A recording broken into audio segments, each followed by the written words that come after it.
All right, I thought I would do a breakdown of my 2019 Husqvarna FE 501.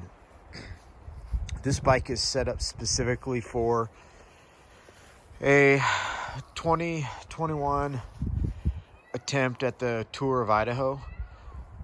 My buddy and I, we attempted it last year. I rode this exact same bike.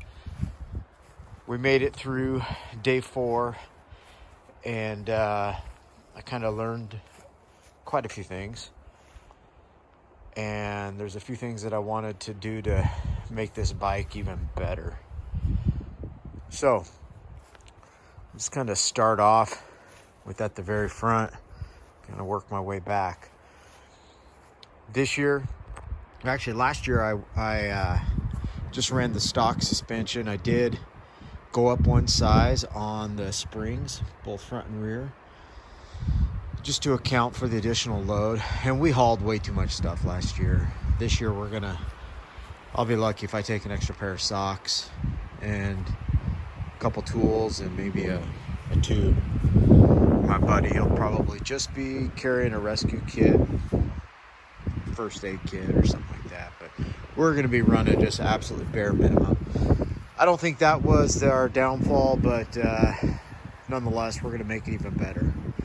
So, I had my suspension front and rear totally revalved and redone by, I went ahead and had the Race Tech Gold valves put in it. C&M out of Hayden, Idaho did them.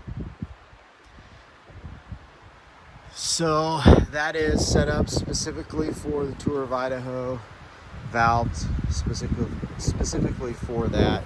We'll see how it goes. I've got the MotoMinded Baja XL 80 Pro headlight, which is absolutely amazing. It provides plenty of light, but this year we are going to run helmet lights as well.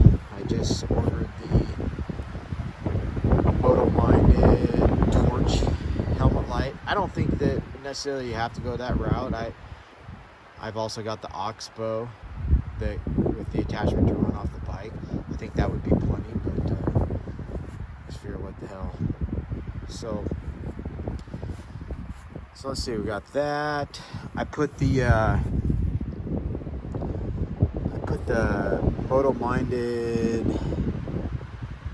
think it's the stout mount. I think that's what that one's called. Kind of gives me a little more room behind the mask there. My buddy and I are both running the Trailtech Voyager Pros, which are great GPS units, especially this year with the upgrade.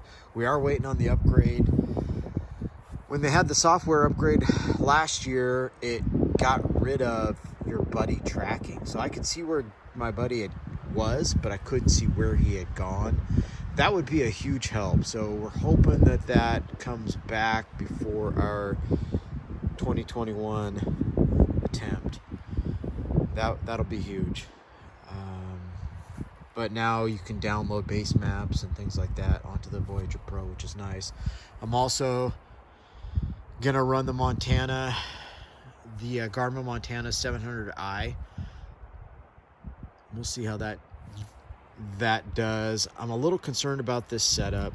Last year I had a Garmin 64 ST, I think it is, and that just sat off my handlebars, just kind of right here. I had it on a ram mount, and that actually worked good, and it held up the whole time. So as long as I don't flip my bike, this should be good.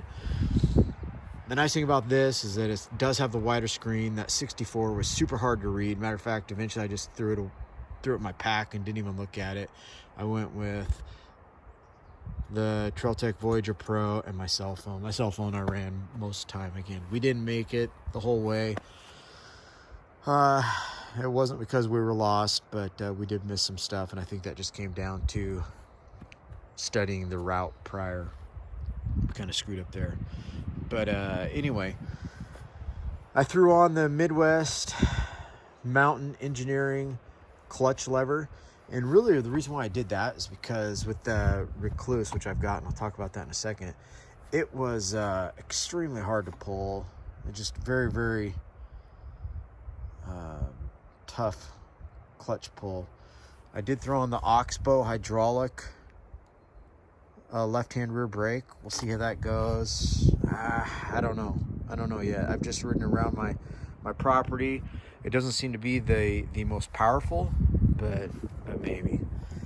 One of the things,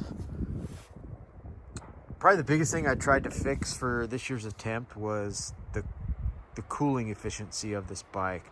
I got to where I saw temps on day one of 250 some degrees. Gas was boiling like crazy. I was running the IMS 4.5 gallon tank. This is the LHRB's, I think, 3 point something tank. I may end up trying to ride that with this tank and then just running 3 gas bags, but we'll see. So I did put on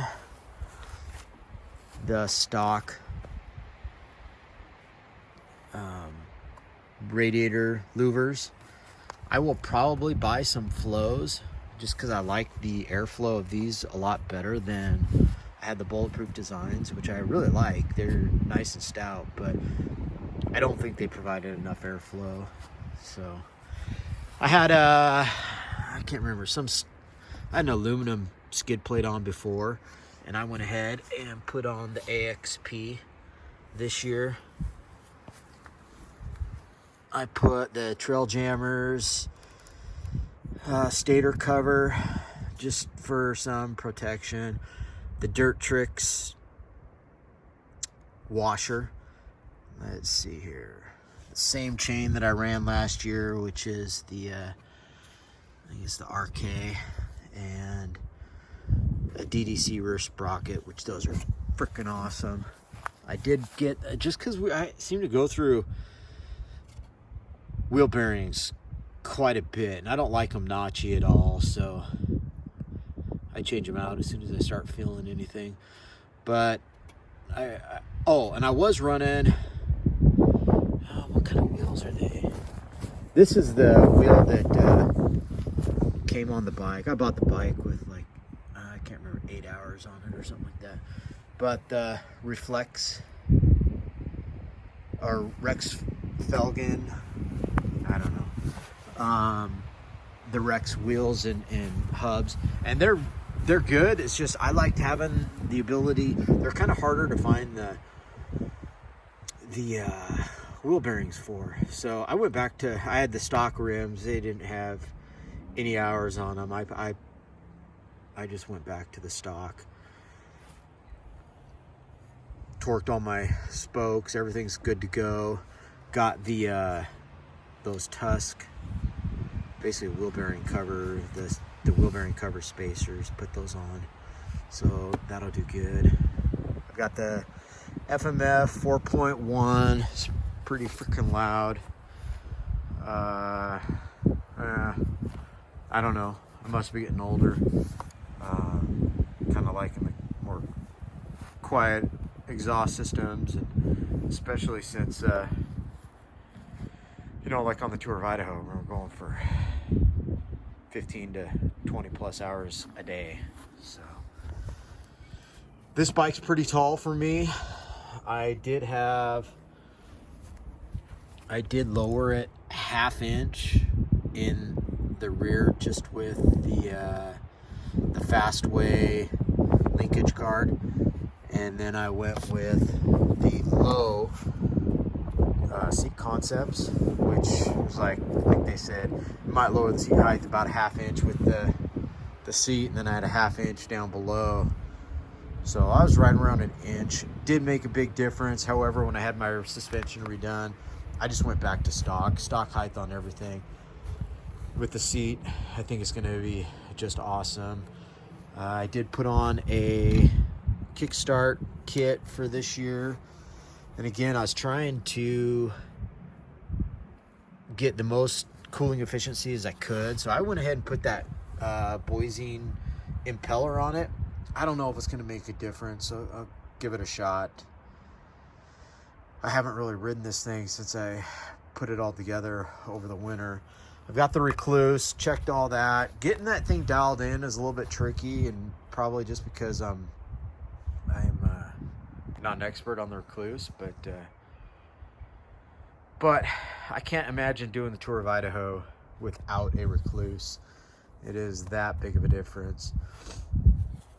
I'm running the engine ice in the bike. Tires, I'll probably run the Kenda Parkers on the back. Right now, this is the Tusk Recon. I'll run this on day one, and then see, I might run it. But, and then after day one in Pocatello, we'll go ahead and get brand new tires, probably at least on the rear. But what else? This has got the TacoMoto's GET ECU, and that's a pretty awesome setup. I'm running the flex bars. I had some major hand issues. I couldn't feel half of my hand for probably 4 months after the Tour of Idaho, and I ended up having to have surgery, and all better now.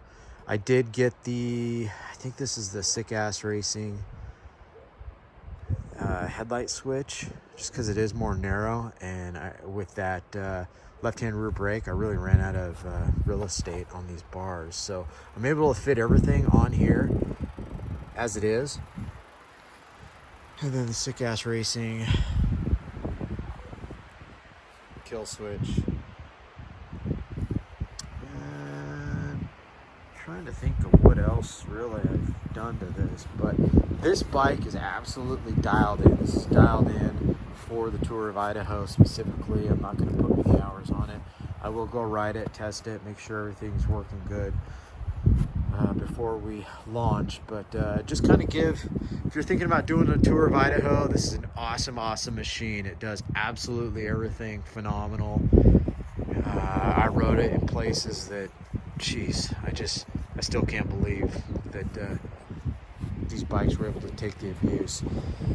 And I'm at like 100, let's see here. This bike's only got 124 hours on it and 2,748 miles. I did check the valves, everything's good there. Oh, one other thing I did put on that coolant, the KTM Hard Parts coolant recovery system, which has a canister that goes up inside the frame. Again, I got so hot that first day, I actually fried my stator. I had to put new stator in it, which made it to where I could only run my headlight on low without drawing too much power. So if you have any questions about Tour of Idaho or bike setup, I'll tell you what, man, this bike is dialed. I think it'd be hard to beat. You could it's kind of set up for any of that stuff. I suppose a guy could take it on Baja 1000 pretty easily. Again, it's dialed. I will not be running with this on all the time, but for the Tour of Idaho, it's kind of a must. So, all right, hit me up if you have any questions. Thanks.